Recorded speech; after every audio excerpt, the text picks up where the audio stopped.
Kain po tayo. Almusal.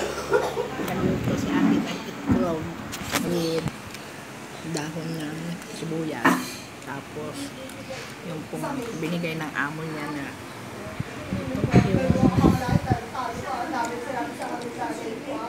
yung ano to na yung ano siomay. In-order daw kanina madaling araw, wala kami kamalay-may lang, tulog na kami dalawa natin. Ayun, painit ng tubig sa ate, tinignan yung magpaligo na alaga niya. Mainit lang, maingay kasi skinita bahay niya, amo niya. Tapos sabi niya, luto tayo, kain tayo. Nag-ano po siya, nag-prito ng itlog. Bumili kami ng itlog sa tindahan. Nilagyan niya down sibuyas na hiningi niya dun sa kapatid niya sa kabilang bayan, kabilang baril. Pinasyalan namin kapon ng mga sibuyas, ganun kalalaki, kalamansi, sibuyas dahon, yan. Kinuha lang niya doon sa kapatid niya.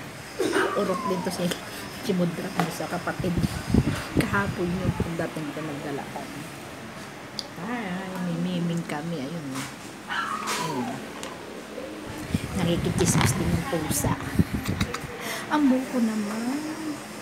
Biskog tayo. Ito lang.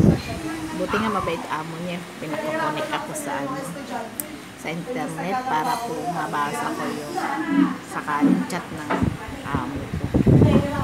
Amo namin dalawa pala. Siya na ngayon nandun sa agency. Nagpipidos daw siya. Diba? Karaos na kami sa pag-almusal kanina pagkagising.